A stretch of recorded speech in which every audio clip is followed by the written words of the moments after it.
you're a guy over 40 and you want to get stronger for some reason, maybe you just want to feel younger and hold back the tide, or you want to get in shape again, or you just never done it before and you just feel like hitting the gym but doing it properly, not getting injured, then this is for you.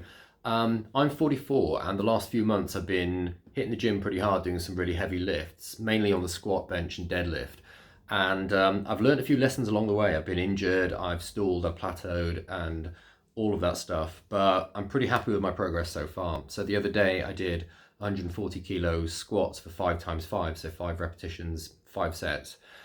Got up to 180 kilo deadlift and just over 100 kilo on the bench. None of those are spectacular, but I'm not a bodybuilder, I'm not an athlete, I'm just a normal guy who wants to feel stronger. So this is who this video is aimed at. I should say though that I've also been going to the gym for about 20 years, so I've got a lot of experience with exercise, but I've never lifted that heavy before. I'm also a chiropractor and I have a personal training qualification, so I understand a lot about how the body moves and how to exercise safely. So it all comes down to function, form and recovery. Now some of this you might think you know, but I want to go into detail in a few of them because there could be some stuff that you might find really interesting.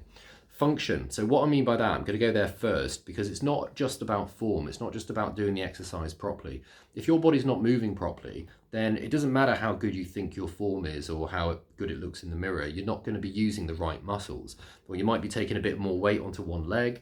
You might have stiff joints in your back, that kind of thing, that's going to kind of compromise that movement. It's going to put more strain on something else. So because I've managed to injure myself a couple of times, I've actually started an intensive course of chiropractic myself. Now I get adjusted from time to time, but I've had loads of injuries like from snowboarding, kite surfing and stuff like that over the years that really start to creep back when you stress the body a lot. And I also found this when I was training for a marathon 10 years ago. You know, old groin strains had come out and old knee pain that I hadn't had for ages. As soon as you hit about the 16-mile mark, your body starts to remind you of everything that's not working properly. And I found the same with lifting heavy weights. You know, when you get to about 100K or something like that on the squat, you just start to notice things that aren't working quite right. And it's made a big difference. You know, I don't get those aches and pains anymore. I can move a lot better and my strength's actually better because I'm not getting these niggles and these twinges. Now, if chiropractic's not for you, go and see a physio. Go and see a decent massage therapist, someone that's going to work out all the knots and the fibrotic scar tissue. Anything that's lurking from old injuries, it needs to be cleared out before you start stressing the body too much. Form. So obviously this is important, right? So if you haven't trained before, or it's been a while, or you've never gone really heavy on those lifts, then I really suggest getting a personal trainer. You know, if you're not entirely confident in what you're doing, then definitely get some advice on that. Also, if you're going to do this, I really recommend sticking to 4 or 5 simple big lifts. That way you're focusing on one thing at a time, but also you're practicing that movement so much that you're going to get better at it. So get your function sorted out, go and get the old injuries cleared out and all the rest of it. Definitely focus on your form. And I have to say, especially with us guys, ego can get in the way here. So, you know, I'll be getting to a point with like pushing the weight a little bit further and I just want to get those extra reps in. And then I look back on a video of it, I'm like, oh Jesus, that wasn't good. That wasn't good. No wonder my back hurts. So you've got to kind of dial that back a little bit, especially if you're about to hit a personal best. Then it's really useful just to kind of remind yourself of that from time to time. And the other thing is recovery. Now, in terms of recovery, like we all know, eat enough, sleep, and all the rest of it. But what I found was I really noticed a difference when I stopped drinking. And I hadn't realized how much alcohol, no matter how much I was drinking, was affecting my sleep until I got one of these things. It's a Whoop band that basically tracks your sleep. You might have one on an Apple Watch or something like that.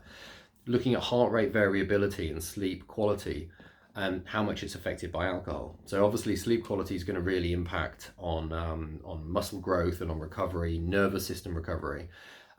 This is something that you need to understand. So it's when you are hitting really heavy weights, you're not just taxing the muscles, you're taxing the nervous system as well. So you might feel a bit wiped out later on in the day. And your nervous system takes longer to recover than your muscles do. Meaning if you really stress it and you're really pushing it, then you might find that for several days you feel a bit lethargic, and it's not just a metabolic tiredness. Your actual nervous system needs some time to chill out. Nerve cells take longer to recover than muscle cells do. So yeah, recovery is important. Now this didn't make that much of a difference to me in the beginning, but as I started to get up to the higher weights, then I really noticed a difference. And if I look at my graphs from the app that I was using, you can see that the weights that I was lifting go up and then they kind of go down a bit. And it took me a while of this kind of cycle of up and down to actually get past those plateaus. But I only really managed to do that, obviously, when I started looking after myself. So there you go. There's another reason to do that. Food is obviously important. If you don't know what macros are, that's fats, carbohydrates, and proteins. A lot of people use MyFitnessPal. I use it as a similar app, but I think it's really important to track that. The two main things you want to look at are calories and protein.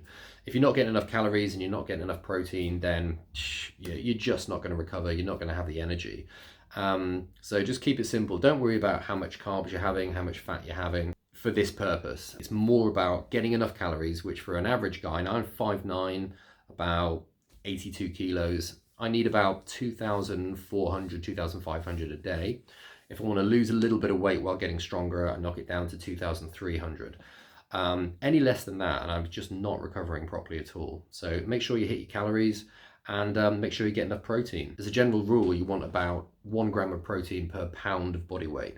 So I'm about 180 pounds, so 180 grams.